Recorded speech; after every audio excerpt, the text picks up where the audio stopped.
Karbi go back কেনেকে ধনি দিব পাৰে কাৰ্বি ভূমিত কাৰ্বি গোবেক কেনেকে আহিলে সেই কথাটো আমি বুজি পোৱা নাই বিজেপিৰ দিনতহে সেই কথা তেওঁলোকে ক'ব পাৰিছে এটো কাৰ্বি গোবেক ধনিটো আসলে দিছে কোনে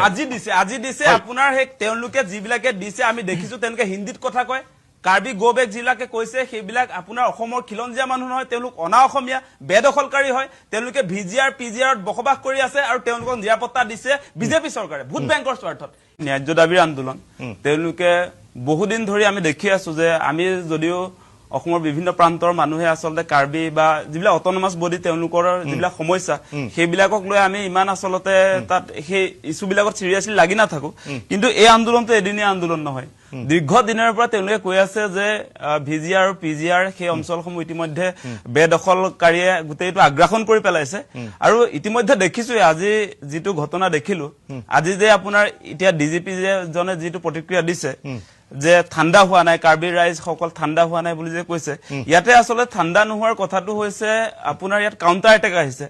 আজি আপোনালোকে নিশ্চয় দেখা পাইছে মই দেখিছো মানে দেখি আচৰিত হৈছো তাত যিবিলাক বিহাৰী সম্প্ৰদায়ৰ মানুহ আছে কিছুমান বাঙালী সম্প্ৰদায়ৰ মানুহ আছে তেওঁলোকে আপোনাৰ এই সেফ্ৰন কালাৰৰ যিটো আপোনাৰ ফ্লেগ মানে গেৰুৱা পতাকা তেওঁলোকে হাতত লৈ হাতে হাতে লাঠি জুং লৈ আসলতে তেওঁলোকে কাউন্টাৰ এটেক কৰিবলৈ আহিছে ভূমিপুত্ৰ আপোনাৰ কাৰ্বি মানুহৰ ওপৰত তেওঁলোকে দাদাগিৰি চলাবলৈ আহিছে কিন্তু কেনেকে আসলতে বিজেপি চৰকাৰে যি চৰকাৰে আসলতে খিলঞ্জীয়াৰ কথা কয় আজি ভূমিপুত্ৰক মানুহক আসলতে তেওঁলোকে মাৰিবলৈ আহিছে এটো কেনেকুৱা ধৰণৰ কথা আহিছে আজি নিজৰ ভেটি সুৰক্ষাৰ কাৰণে মাত মাতিছে কাৰ্বি ৰাইজে হেতুটো আপোনাৰ ভাল কথা এতিয়া মানে কাউন্টাৰ এটেকটো সাংঘাতিক ধৰণৰ মই মানে ভাৰত মাতা কি জয় জয় শ্ৰীৰাম বুলি কয় কাৰ্বি গোবেক বুলি কৈছে এটো কেনেকুৱা কোনে কৈছে এটো হেতু আমি দেখিছো সংবাদ মাধ্যমত দেখিছো হাতে হাতে মই দেখিছো যে আপোনাৰ তাত আসলতে গেৰুৱা পতাকা দেখিবলৈ পাইছো তাত বহুতে আপোনাৰ ভাৰত মাতা কি জয় জয় শ্ৰীৰাম বুলি কৈছে গতিকে সেই স্লোগানটো কোনে দিয়ে ডেফিনেটলি এই বিজেপিৰ ভাতৃ সংগঠন বিলাকে সেই স্লোগানটো আওৰাই থাকে গতিকে তেওঁলোকে কেৱল পতাকা বিজেপি তাকে মই দেখিছো মানে আপোনাৰ বিজেপিৰ পৃষ্ঠপোষকতাত গোটেই কাউন্টাৰ এটেকটো আহিছে নেকি সেই কথা বতৰাবিলাক আমি ভাবিবলৈ বাধ্য হৈছো কাৰ্বি ৰাইজে আজি নিৰাপত্তাহীনতাত ভুগিছে আজি আপোনালোকে এটা কথা জানি আচৰিত হ'ব যে 1951ৰ যিটো সেন্সাস আছিল তাৰ ৰিপৰ্ট অনুসৰি আপোনাৰ 1951ৰ যিটো সেন্সাস হেমতে আসলতে প্ৰায় 88ৰ পৰা 90% আপোনাৰ কাৰ্বি জনগোষ্ঠীৰ মানুহ আছিল আৰু এতিয়া আহি আপোনাৰ 2021 চনৰ যিটো প্ৰি আপোনাৰ হেৰি কৰিছিলে এতিয়া সেন্সাস হোৱা নাই যদিও ইয়াত আপোনাৰ প্ৰিটেষ্ট তথ্য অনুসৰি মানে আপোনাৰ 2021 চনৰ 35% লৈকে আসলতে আপোনাৰ কাৰ্বি জনগোষ্ঠীৰ মানুহ কমি আহিছে বেলেগ মানুহৰ জনসংখ্যা বাঢ়ি গৈছে এতিয়া কাৰ্বি অটোনমাস কাউন্সিলত আপোনালোকে দেখি আচৰিত হ'ব তাত আপোনাৰ 10 গৰাকীহে আসলতে কাৰ্বি মানুহে আপোনাৰ সেই অঞ্চলবিলাকত কাৰ্বি জেগাত আপোনাৰ তেওঁলোকৰ যিটো আধিপত্য সেইটো বজাই ৰাখিব পাৰিছে বাকি আপোনাৰ যি আপোনাৰ 26টা তাত আপোনাৰ পৰিষদীয় অঞ্চল আছে সেই তাত আপোনাৰ বাকি আপোনাৰ 16 খনত কিন্তু আমাৰ খিলঞ্জীয়া মানুহৰ আধিপত্য লাহে লাহে কমি আহিছে হেতু আজি তাত কাৰ্বি মানুহবিলাকে প্ৰতিবাদ কৰোতে সেই ষ্টেটমেন্ট দিছে গতিকে খসা হসিকে এই চৰকাৰখন খিলঞ্জীয়া মানুহৰ পক্ষত নাই তেওঁলোকে বিভিন্ন সময়ত জাতি মাটি ভেটি সুৰক্ষাৰ কথা কয় খিলঞ্জীয়াৰ সুৰক্ষিত ভৱিষ্যতৰ কথা কয় কিন্তু আজি কাৰ্বি মানুহবিলাক ভূমিপুত্ৰ মানুহে ৰাজপথত আজি প্ৰতিবাদ কৰিবলগীয়া হৈছে নিজৰ আপোনাৰ মাটি বচাবৰ কাৰণে আজি আপোনালোকে দেখিব বিজেপি চৰকাৰখনে এনেকেটো আপোনাৰ কোনোদিনে বেদখলকাৰীৰ বিৰুদ্ধে তেওঁলোকৰ একচন হোৱা দেখিছো কিন্তু এনেকেটো আপোনাৰ আজি ৰনোজ পেগু বা আজি আপোনাৰ মুখ্যমন্ত্ৰী গৰাকীৰ যিটো ষ্টেটমেন্ট দেখিলো সেইটো তেওঁলোকে বেদখলকাৰীৰ সমৰ্থনত বক্তব্য আগবঢ়াইছে এতিয়া আপোনাৰ তাত যে কৈছে যে হাইকোৰ্টৰ এটা নিৰ্দেশনা আছে ষ্টে আছে বুলি কৈছে ষ্টে কেইগৰাকীমান আপোনাৰ পৰিয়ালৰ কাৰণে আছে তাত হাজাৰ হাজাৰ মানুহে বেদখল কৰি বহি আছে সেই গোটেইবিলাকৰ ষ্টে অৰ্ডাৰ নাই তাত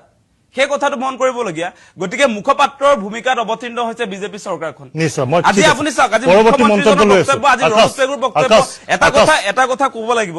মানে কাৰ্বি স্বায়ত্তশাসিত পৰিষদ সেইটো আসলতে এই ল্যান্ড ৰাইটস বা কাৰ্বি জনতাক আসলতে এই আপোনাৰ মাটিৰ অধিকাৰ দিয়া হৈছে সংবিধানে আপোনাৰ আৰ্টিকল 244 অনুসৰি তেওঁলোকক স্বায়ত্তশাসনৰ ব্যৱস্থা কৰি দিয়া হৈছে একৰ্ডিং টু ইণ্ডিয়ান কনষ্টিটিউচন গতিকে তেওঁলোকৰ অধিকাৰ খৰ্ব কৰিছে আজি বিজেপি চৰকাৰে আজি আপোনালোকে দেখিব আৰু এটা কেছ চলি আছে যে কাৰ্বি ৰাইজৰ মাটি কাঢ়ি এতিয়া আপোনাৰ সিমেন্ট ইণ্ডাষ্ট্ৰি আপোনাৰ বনা মানে তাত প্ৰতিষ্ঠা কৰিবৰ কাৰণে ইতিমধ্যে হাইকোৰ্টত গোচৰ চলি আছে আৰু তাত সিটিং আপোনাৰ মেজিষ্ট্ৰেট জাজে ক'বলগীয়া হৈছে যে 3000 বিঘা কেনেকে স্বায়ত্তশাসিত অঞ্চলৰ পৰা আপোনালোকে সিমেন্ট ইণ্ডাষ্ট্ৰিক দিবলগীয়া হৈছে সেই প্ৰশ্ন উত্থাপন কৰিছে আজি আপোনাৰ সিটিং জাজে তেনেকুৱা এটা পৰিস্থিতি আহিছে আজি মানে বিজেপি চৰকাৰৰ দিনত সঁচা হৈছেগে আমাৰ খিলঞ্জীয়া মানুহ নিৰাপত্তাহীনতাত ভুগিছে গতিকে এই বিজেপি চৰকাৰখন আমাৰ খিলঞ্জীয়া ট্ৰাইবেল মানুহৰ কেতিয়াও বন্ধু নহয় আমাৰ শত্ৰু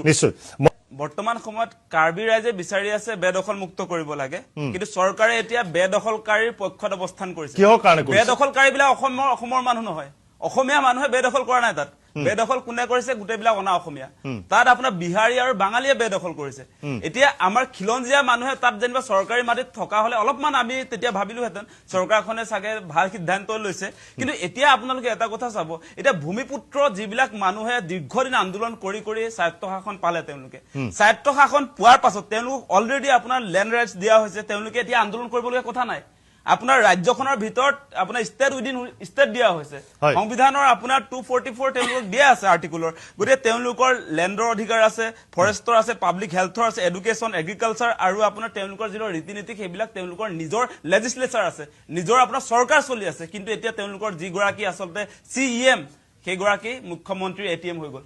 এই কাৰ্বি জনগোষ্ঠীটোৰ কাৰণে আটাইতকৈ ডাঙৰ কথাটো হৈছে এই মানুহজন এতিয়া মুখ্যমন্ত্ৰী পিছে পিছে ডিস্পোৰ্ট আহি কি কৰে সেই কথাটো আমি বুজি পোৱা নাই তেখেতক কি আশা লৈ আচলতে কাৰ্বি ৰাইজে ভোট দিছিলে এটা মুখ্যমন্ত্ৰীৰ পিছে পিছে কাৰ্বি অটোনমাস কাউন্সিলৰ CEM ঘূৰি ফুৰা কাম নেকি কাৰ্বি ৰাইজৰ মাজত তেওঁ নাথাকে কাৰ্বি ৰাইজৰ সুখ দুখৰ সময়ত তেওঁ কেতিয়াও নাথাকে তেওঁ চাব এতিয়া মুখ্যমন্ত্ৰীৰ লগত মিলি লৈ এতিয়া গোটেই কাৰ্বি স্বায়ত্তশাসিত অঞ্চলৰ যিবিলাক মাটি সেই মাটিসমূহ আদানী আম্বানীৰ হাতত তুলি দিছে এই মানুহজন এতিয়া আচলতে কাৰ্বি ৰাইজৰ কাৰণে বদন হৈছে গতিকে এই মানুহজনক উৎখাত কৰিব লাগে এতিয়া সঁচা হৈছে এই যে মই এটা দৃশ্য দেখিছো আপুনি যে দেখুৱালে যে এগৰাকী কাৰ্বি নেতাই যে নিজৰ আপোনাৰ গালত চেন্ডেলেৰে যিটো আপোনাৰ তেওঁ মাৰিবলগীয়া হৈছে নিজৰ গালখনত সেইটোতকে আচলতে দুৰ্ভাগ্যজনক কথা একোৱে থাকিব নোৱাৰে আজিৰ দিনটোত ভূমিপুত্ৰ এগৰাকী আপোনাৰ ট্ৰাইবেল লিডাৰে সেই কাম কৰিবলগীয়া হৈছে নিজৰ জাতিটোক নিৰাপত্তা দিব পৰা নাই নিজৰ অধিকাৰ তেওঁলোকে আচলতে এতিয়া বিচাৰি পুনৰ প্ৰতিবাদত নামিবলগীয়া হৈছে সেইটোতকে আচলতে দুৰ্ভাগ্যজনক কথা একো নাই আৰু আজিৰ দিনটোত মই বিভিন্ন আমাৰ আচলতে কাৰ্বি যিসকল আমাৰ সতীৰ্থ তেওঁলোকৰ লগত কথা পাতিছো যে আমাৰ যি আচলতে কাৰ্বি জনগোষ্ঠীক বাদ দি অসমৰ যিবিলাক খিলঞ্জীয়া মানুহ আমাৰ সহযোগিতা তেওঁলোকে বিচাৰি আছে আজিৰ দিনটোত আজি তেওঁলোকে যিটো সময়ত আচলতে প্ৰতিবাদ কৰি আছে মই আৰম্ভণিতে এটা কথা কৈছিলো এই সময়ছোৱাত আমি বৰ অসমৰ যিসকল লোক আমাৰ যিবিলাক খিলঞ্জীয়া মানুহ আমি সঁচাকে ট্ৰাইবেল মানুহবিলাকৰ নিৰাপত্তাৰ কথাটো আমিও চিন্তা কৰিব লাগিব এতিয়া আপুনি দেখিছে এতিয়া যে আপোনাৰ মই আৰম্ভণিত কৈছিলো যে তাত আজি আপোনাৰ এই কাৰ্বি গৌবেক কেনেকে ধনি দিব পাৰে কাৰ্বি ভূমিত কাৰ্বি গৌবেক কেনেকে আহিলে সেই কথাটো আমি বুজি পোৱা নাই বিজেপিৰ দিনতহে সেই কথা তেওঁলোকে ক'ব পাৰিছে এইটো কাৰ্বি গৌবেক ধৰিটো আচলতে দিছে কোনে আজি দিছে আপোনাৰ সেই তেওঁলোকে যিবিলাকে দিছে আমি দেখিছো তেওঁলোকে হিন্দীত কথা কয় কাৰ্বি গৌবেক যিবিলাকে কৈছে সেইবিলাক আপোনাৰ অসমৰ খিলঞ্জীয়া মানুহ নহয় তেওঁলোক অনা অসমীয়া বেদখলকাৰী হয় তেওঁলোকে VGR PGRত বসবাস কৰি আছে আৰু তেওঁলোকক নিৰাপত্তা দিছে বিজেপি চৰকাৰে ভোট বেংকৰ স্বাৰ্থত এতিয়া আপোনাৰ ইলেকশ্যন আছে 26ত সেইকাৰণে সেই লোকসকলৰ বিৰুদ্ধে এতিয়া একশ্যন নলয় বেলেগ জনগোষ্ঠীৰ চৰকাৰে অবৈধ বেদখলকাৰীৰ পক্ষত অৱস্থান কৰিছে মুখ্যমন্ত্ৰী হিমন্ত বিশ্ব শৰ্মাই আৰু তাত সহযোগিতা কৰিছে আপোনাৰ এই CEM যিগৰাকী আচলতে বৰ্তমান কাৰ্বি ৰাজ্যৰ কাৰণে এই তুলিয়াম ৰংহাং তেওঁ বদন এতিয়া কাৰ্বি জাতিৰ কাৰণে তেওঁ বদনৰ ভূমিকাত অৱতীৰ্ণ হৈছে গতিকে এই মুহূৰ্তত যিটো অৰাজক পৰিস্থিতি হৈছে কাৰ্বি আংলঙত সেইটো আচলতে আপোনাৰ এই মুখ্যমন্ত্ৰী হিমন্ত বিশ্ব শৰ্মা আৰু আপোনাৰ তুলিয়াম ৰংহাঙৰ ভুলৰ কাৰণে হৈছে এই ঘটনা এনেই হোৱা নাই কিন্তু সেই কথাবিলাক আপোনালোকে গতিকে আপোনালোকে দেখিব বিজেপি চৰকাৰ শাসনলৈ অহাৰ পাছত সাংঘাতিক ধৰণে আচলতে অনা অসমীয়া যিবিলাক আছে যিবিলাক আচলতে আপোনাৰ এই বহিৰাগত বুলি যে কওঁ আমি বিহাৰী বাঙালী পাঞ্জাবী তেওঁলোকৰ সাংঘাতিক ধৰণৰ দপদপনি বাঢ়িছে বিজেপিৰ পৃষ্ঠপোষকতাত বাঢ়িছে বিপন্ন কৰিছে প্ৰথমতে তেওঁলোকে আপোনাৰ সৰ্বানন্দ সোণোৱাল মুখ্যমন্ত্ৰী হোৱাৰ পাছত চিলাপথৰ লংকাকাণ্ড তেওঁলোকে কৰিছিলে আমি দেখিছো ভূপেন হাজৰিকাৰ ফটোত তেওঁলোকে গছকি দিছে গামোচা গছকি দিছে সুবোধ বিশ্বাসৰ নেতৃত্বত সেইবিলাক আমি নেদেখা হৈ থকা নাই নহয় এতিয়া বিজেপিয়ে যদি জাতি মাটি নিৰাপত্তা দিম বুলি কয় আমি বিশ্বাস কৰিম নেকি সেইবিলাক কথা তেওঁলোকৰ দিনত কেনেকে আমাৰ অসমীয়া মানুহে মাৰ খাবলগীয়া হৈছে আজি আপোনাৰ তিনিচুকীয়া জিলাত অনা অসমীয়া বিহাৰীয়ে আমাৰ অসমীয়া খিলঞ্জীয়া মানুহক থাপৰ দি থাকে সেইবিলাক পৰিস্থিতি কোনে আনিলে আগতেতো সেইবিলাক হোৱা নাছিলে আজি তেওঁলোকে মুছলমানক উচ্ছেদ কৰিছো বুলি আমাৰ খিলঞ্জীয়া মানুহৰ কাৰণে তেওঁলোকে যেন আপোনাৰ নিৰাপত্তাৰ কথা চিন্তা কৰে সেই ভাওহে দি থাকে তেওঁলোকে কিন্তু সঁচা সঁচিকে আপোনালোকে চাব এতিয়া বহিৰাগত বনিয়াবিলাকৰ সমান্তৰালভাৱে যিবিলাক আচলতে আগ্ৰাসিত আপোনাৰ বিহাৰী মাৰোৱাৰী আপোনাৰ পাঞ্জাবী যিবিলাক আচলতে উত্তৰ ভাৰতৰ পৰা আহিছে তেওঁলোকে অসমৰ জাতি সত্তাৰ একদম বুকুত মাৰি দিছে এতিয়া কাৰ্বি ৰাজ্যৰ ওপৰত তেওঁলোকৰ দাদাগিৰি আজি আৰম্ভ হৈ গ'ল